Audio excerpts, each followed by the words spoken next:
Ration సరుకుల పంపిణీలో అక్రమాలు నిలువరించడమే లక్ష్యంగా నూతన వ్యవస్థ రాష్ట్రంలో ఎక్కడి నుంచైనా రేషన్ తీసుకునే సదుపాయం ప్రభుత్వం కల్పించనుందని ఎస్కోట శాసనసభ్యురాలు కోళ్ల లలిత కుమార్ తెలిపారు. ఈ రోజు అనగా సోమవారం కొత్తవలస పట్టణ కేంద్రంలో గల కుమ్మరి వీధిలో గల రేషన్ డిపో నందు నూతన రైస్ కార్డ్ పంపిణీ కార్యక్రమంలో పాల్గొనడం జరిగింది. స్మార్ట్ రైస్ కార్డుతో స్కాన్ చేసి బయోమెట్రిక్ ఐరిస్ గుర్తింపుతో సరుకుల పంపిణీ సమాచారం ఎప్పటికప్పుడు కేంద్ర సర్కార్కు చేరవేసేలా ఏర్పాటు చేస్తున్నామని తెలిపారు. రాష్ట్ర ప్రభుత్వం ప్రతిష్టాత్మకంగా అందిస్తున్న ఈ డిజిటల్ కార్డ్ అనేది ఎన్టీఆర్ వైద్య సేవ మరియు మహిళలకు శ్రీశక్తి పథకానికి ఉపయోగపడతాయని తెలిపారు. వీటిని రాష్ట్ర ప్రజలందరూ సద్వినియోగం చేసుకోవాలని కోరారు. కూటమి ప్రభుత్వ ఏడాది పాలనలో అనేక సంక్షేమ మరియు అభివృద్ధి కార్యక్రమాలు చేపట్టామని తెలిపారు. ఎన్నికల్లో హామీ ఇచ్చిన విధంగా సూపర్ 6 పథకాలను తూచా తప్పకుండా అమలు పరుస్తున్నామన్నారు.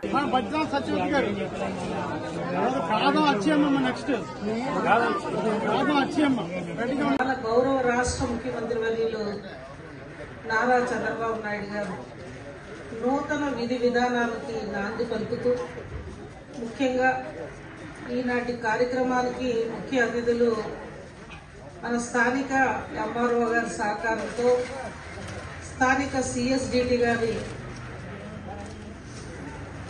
చేయూతతో ఈనాటి రెవెన్యూ కార్యక్రమంలో భాగంగా కొత్త వలస మన కుమ్మరి వీధిలో ఈ కార్యక్రమాన్ని ఏర్పాటు చేసుకోవడం మీ అందరినీ చూసే భాగ్యం కల్పించిన రాష్ట్ర కూటమి ప్రభుత్వానికి మీ అందరి తరపున వేదికపై కూటమి ప్రజాప్రతినిధులందరికీ అదేవిధంగా పాత్రికేయ సోదరులకు ముందు ఉన్న నా అమ్మలకు అక్క చెల్లెమ్మలకు అందరికీ శుభాభినందనలు, నా యొక్క నమస్కారాలు.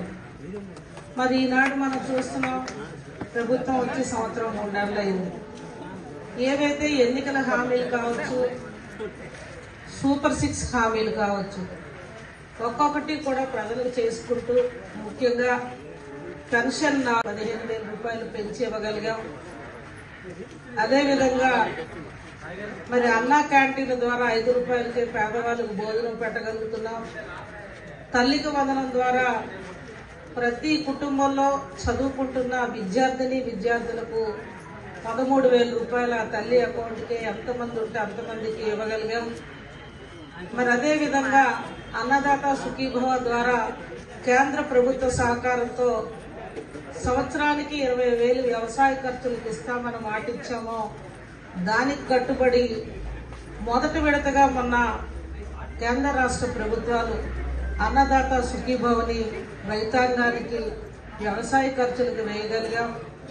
ముఖ్యంగా మన మహిళలు, పురుషుల్లో సగభాగం ఉన్న మన మహిళలకి శ్రీశక్తి పథకం ద్వారా ఉచిత బస్ సౌకర్యం రాష్ట్రం అంతా కూడా ఆగస్టు 15న ఫ్రీ బస్ అనేది మనం కూటమి ప్రభుత్వం చేయగలిగాం.